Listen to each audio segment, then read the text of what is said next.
Chapter 11. Recognize your roots. God has no duplicates. He only has originals who may opt to duplicate themselves. Remember that if two copies are exactly alike, one of them is unnecessary. There is no harm learning from others, but if you are going to live your dream, you will have to look inwards and excavate the original you. You were born original, do not die a cheap copy. My father was a teacher turned politician. He grew up at a time when my nation, Uganda, was under British colonial rule as a British protectorate. In the mid 20th century, what used to be known as the Dark Continent was gradually being illuminated by education. Enlightened young Africans suddenly began to voice their discontent about British colonial rule. This discontentment became a passionate quest for independence that spread across the continent of Africa like a wildfire. At the time when this movement, which came to be known as Pan-Africanism, was at its peak, the European colonial masters, including the French and British, started rethinking their strategy for the control of Black Africa. One of those strategies was to handpick some of the most brilliant natives and train them in governance and leadership on home turf. It was a desperate effort to prepare them to occupy leadership positions after they left. In 1954, the lot fell upon my father, alongside other Ugandans, to attend the prestigious St. Mark and St. John's College in London, England. After he returned in 1956, he used his training to establish several government schools in eastern Uganda, where he worked as inspector, head teacher as well as classroom teacher of English and mathematics. After our nation gained independence on October 9, 1962, the British-trained teacher eyed an opportunity to step into politics and put his leadership training to work. While our Ugandan fledgling democracy went through political upheavals in the late 60s and early 70s, my dad was rising through the ranks as a political loyalist as well as a passionate leader. He served in different capacities in the first post-independence government under President Milton Obote until the constitutional crisis in 1966 and the coup d'etat in 1971 shook up and curtailed his political ambitions respectively. After the coup, he found himself at square one, but with a roving eye for opportunity. He purchased a high school campus from one of the fleeing Asians in 1972. President Idi Amin, the then military leader, had expelled all Asians in what he called an economic war. My dad swung back into what he best knew to do, and that was teaching. It was at the peak of my dad's political career that I was born. But by the time I was 6 years old, my old man did not think politics or governance was such a great career. So one morning before he left for work, he looked me in the eye and said to me the unforgettable words, "Tom, when you grow up, I want you to be a teacher." I can still remember the sparkle in his eyes. Barely a year later, he was murdered by Idi Amin's state machinery after falsely accusing him of treason.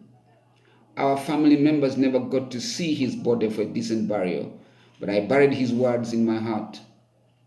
As the years came and went, I kept rolling them in my mind.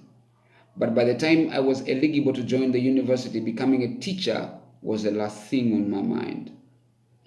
Just like politics, teaching was not such a great career in the early 90s either. It had lost its former glory. While my father was nearly worshipped as an emancipator of entire villages, by my late teens, teachers were despised. They were poorly paid. During Idi Amin's reign, an illiterate leader, a good number of teachers, including my dad, were murdered just because they went to school. They would look smarter than the president. Many of them were forced into exile. By the time he was overthrown in April of 1979, Idi Amin had instilled a deep loathing for education among the young people of my generation. He left a legacy of disdain for the teaching profession which lasted till the early 90s. Those who survived these doldrums were a distant caricature of what you would admire as members of the noble profession called teaching. Their plight left a deep impression on my young mind. I hated to be a teacher. Naturally, when it came to making choices about the course of study at the university, teaching wasn't my first choice. It wasn't even my second. It was like my third choice. But as it turned out, I was admitted into Makerere University to do a bachelor's degree course in biology education. Looks like I wasn't going to run away from the wishes and the prayers of my father. When I look back, I can see that God had a hand in this. God had answered the silent prayer on my father's lips because this old man's dream reverberated with God's ultimate purpose for my life. In 1997, 3 years after I stepped out of the university, I resigned 2 teaching jobs and decided to pursue the call of God on my life.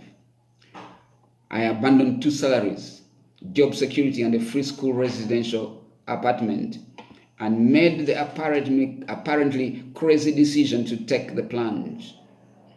This did not go down well with my mother and siblings. They thought I had run mad. Today, I rub shoulders with strangers on airplanes, airport terminals, and hotel lobbies. As I stand on platforms around the world and address thousands of people at a time, I'm grateful to God that I went to school and trained as a teacher in the first place. That is where I overcame my fear of the crowds. I learned a bit about psychology, administration, and philosophy. That is where I learned to have a lesson plan before I go to class.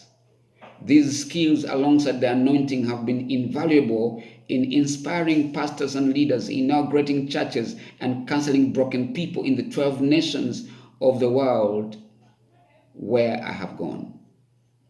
But God knew my future and had wired within me something that would surpass a mere classroom existence in some backyard secondary school. Recognizing this as my core has propelled me into realms of possibility that I never dreamed possible. I have traversed the continent of Africa preaching the gospel in over 100 locations, cities, towns, townships, and villages in 12 countries. And the glory belongs to the Lord. Never be afraid to be yourself. Families and communities have expectations of how they believe you should turn out or even run your life. Parents have unwritten hopes of what your outcome should be.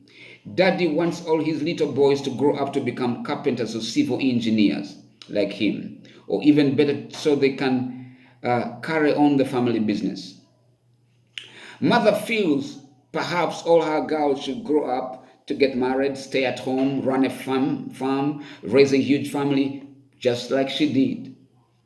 Some of the people who genuinely love us and have these silent wishes get disappointed when we do not turn out exactly as they thought we would. The people who went before us are entitled to their opinion.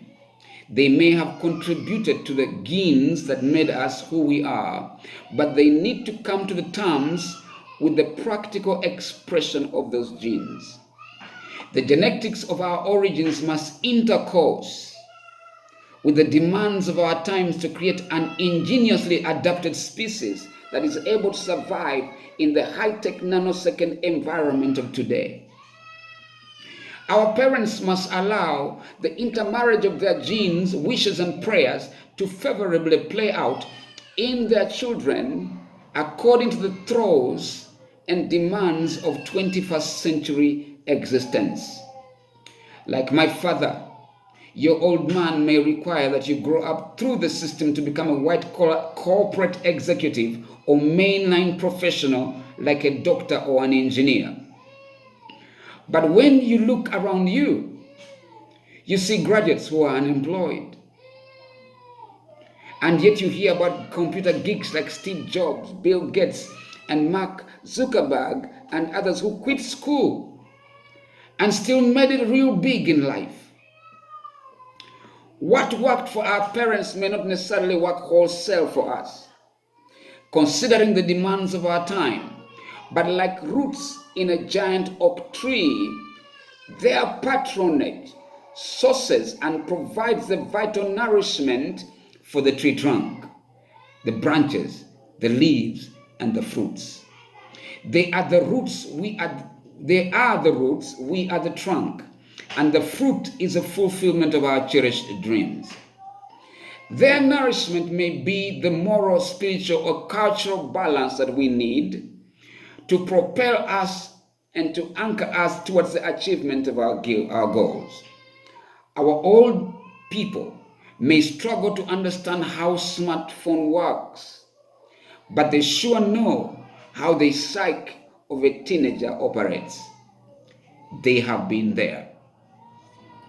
Peasants can give birth to professors. Preachers can have children who grow up to become politicians. Unchurched individuals can have children who become preachers and build churches. The list is endless. What we become does not change who we are. It merely reveals our core. As I write, the President of the United States of America, Barack Obama, has the genes of a Kenyan man. While his dad squeezed himself into a tight seat on a passenger plane on an economy class ticket coming to America, his son now flies Air Force One, which is a winged warhorse, office, home, and recreation center in one. He flies with aides, chefs, ghostwriters, advisors, secretaries, and security operatives, something his father never dreamed possible. If his dad were to resurrect from the dead now, the shock of seeing his son might send him back to the grave because of a heart attack. God has an opinion about you. For I know the thoughts that I think towards you. They are thoughts for good and not for evil, to give you a future and a hope.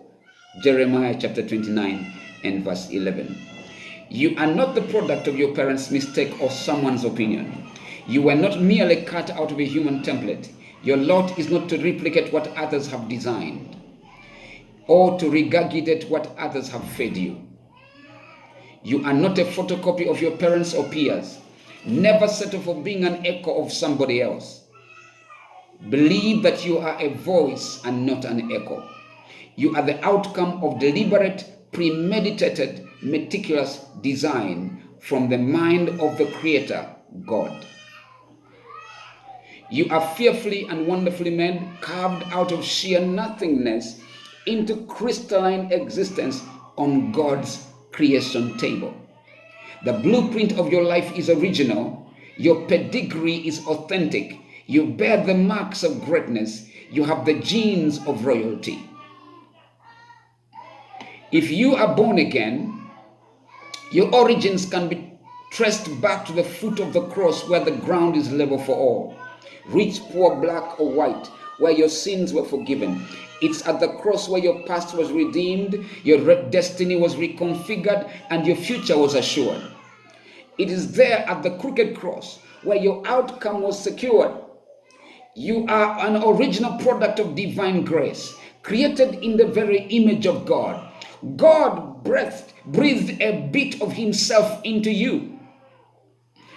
Therefore, the conclusion of your life is predictable. Your best days are not behind you. They lie ahead. The best is yet to come. Yes, our outcome should be far greater than anything our predecessors ever dreamed possible. But we should not fake it just because we want to make it. We must dig into our roots and be who God created us to be, original. There ends chapter 11.